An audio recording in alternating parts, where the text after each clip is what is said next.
How's everybody doing? My name is Anthony Brian Logan, and today we got to talk about the couple from St. Louis that were outside of their home with their guns, protecting their property and their own lives, potentially being brought up on charges because they were protecting themselves, the property, and their lives. Now, I got to back up a little bit here to explain what's going on so you get the full context.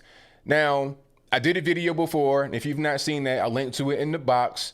There were so-called protesters out there in St. Louis trying to get to the mayor's house, allegedly.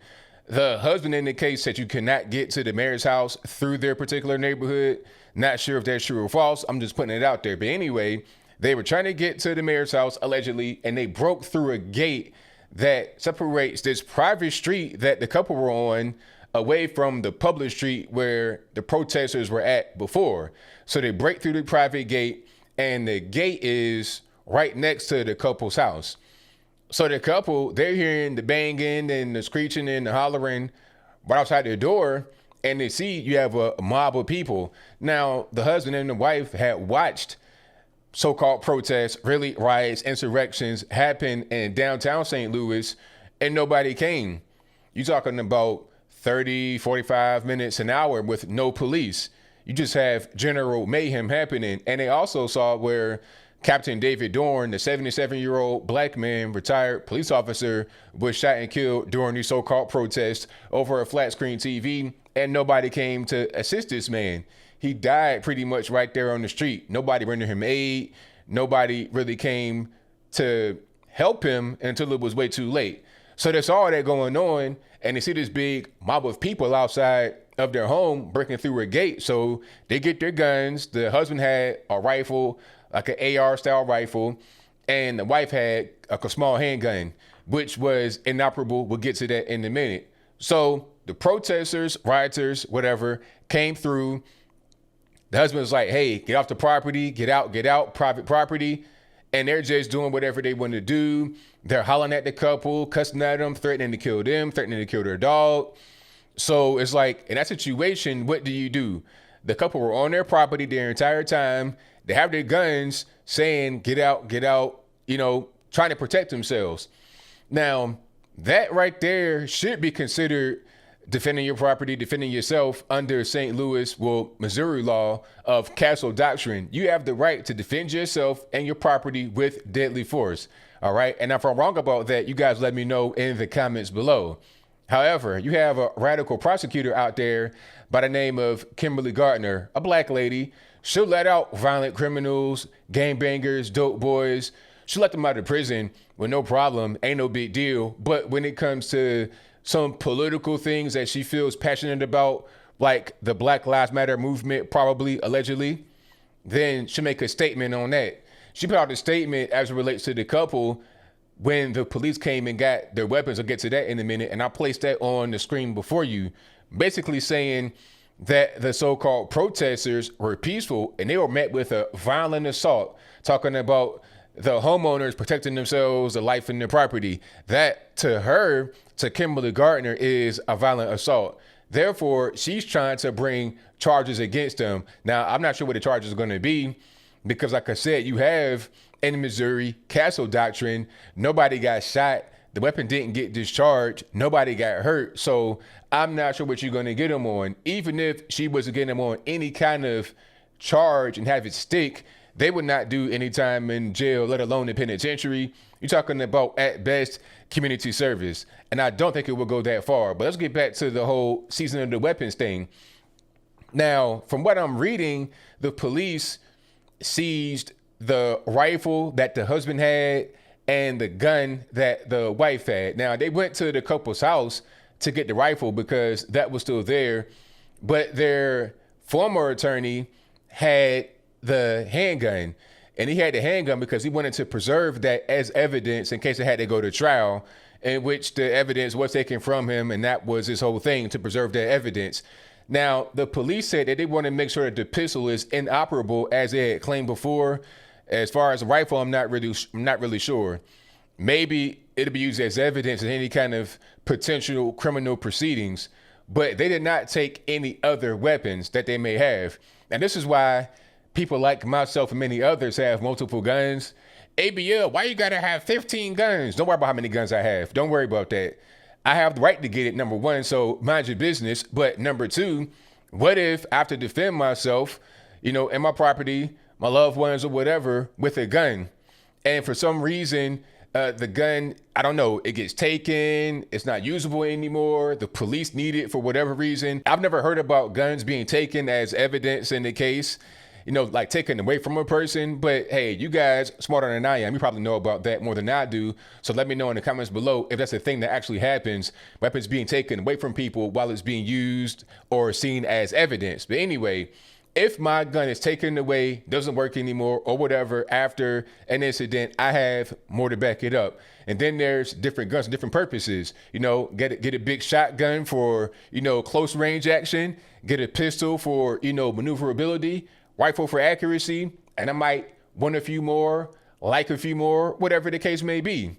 I know guys that got arsenals, okay? And there's no law that I've seen in the books anywhere out here that says you can't have more than one gun. So like I said, don't worry about how many guns I have, mind your business. And I hope and pray that the McCloskeys, the St. Louis couple, have more than just the rifle and the handgun. Hopefully they have more guns because they're going to need it. Now, I've heard that they've hired private security. They're also going to need that because I'm hearing that the police locally are not going to be able to protect them. And really, they can't really protect anybody.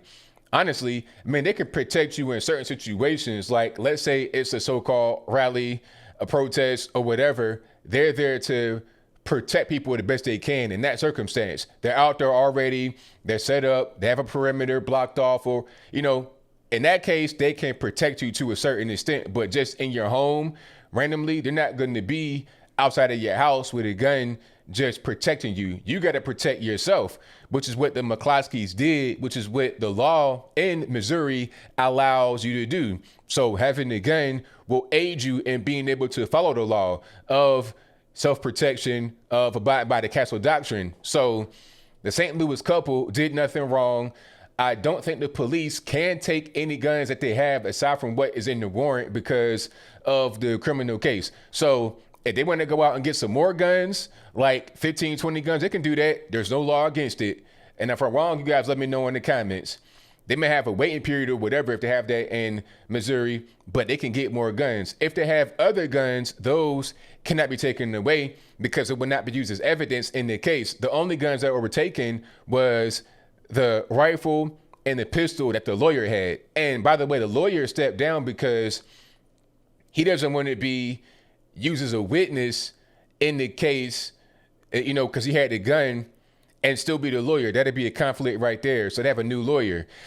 These people, the couple, are actually lawyers themselves. They're personal injury lawyers, been that way for like 20, 30, 40 years. So, you're talking about morons here. They know the law, front, back, side to side. They have a good lawyer now, I'm sure. If you're a lawyer and you've been a lawyer for a long time, you know what a good lawyer is to represent you. So they have all their ducks in a row.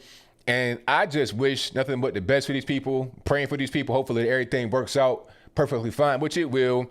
And 12 senators actually, by the way, signed a letter in favor of them that they won't have any kind of prosecution. Bill Barr is involved. I'll place the senators on the screen before you and also in the box below. Shout out to the senators. I don't see any Missouri senators for some reason, but anyway, shout out to them. And I know Bill Barr is going to be on the case. So you got the federals involved. You got some lawyers, some very competent, high-powered lawyers involved. And you have the law on the side of the couple. So this whole thing is really and truly a big time nothing burger with an extra pickle, a side of Cajun fries, and some ketchup, you understand what I'm saying, on an invisible bun. So it won't really go anywhere, in my humble opinion. But the fact that it's even a question that it could go somewhere points to the activists, prosecutors that are involved in their local cities. Now, if we really want true change to happen, true quote unquote reform, we need to reform people like Kimberly Gardner, activists, prosecutors that are doing things they shouldn't be doing. Okay, you letting out the violent criminals, which only increases the crime rate in the cities, the black on black crime rate, the black on white, the white on black. Any criminals that are let out of the penitentiary or jail when they shouldn't be, That's a problem. And then when you make politically motivated decisions, that's also an issue. Try fighting real crime rather than trying to nail innocent people for things that they are legally allowed to do. But I think I'll leave that right there for now. And what say you? Do you think the McCloskeys will face any time in the penitentiary or jail for what they did, which was legal under Missouri Castle Doctrine law? If you think so or not, let me know. Why in the comments below. You pretty much know where I stand. The McCloskeys did nothing wrong, just like Roger Stone did nothing wrong. They followed the law, they're lawyers themselves, they know the law. You have an activist prosecutor in the mix. If not for Kimberly Gardner, the activist prosecutor, this would not even be a thing we're talking about right now. There will be no investigation, none of that. If you want, like I said, true reform and true change, don't touch the police, leave the police alone. We don't need police reform at all. What we need is local politician reform. We need personal behavior, personal accountability reform. Don't break into my private property and then cry and screech when you got a gun trained on you. Okay, I'm following the law, you're not. Let's go back to a nation of lawfulness rather than unlawfulness and politically driven, agenda driven prosecution. But whatever your thoughts are, please let me know in the comments below. And that's all I got to say for this video. If you like what you heard, please comment, rate, share, and subscribe. Peace.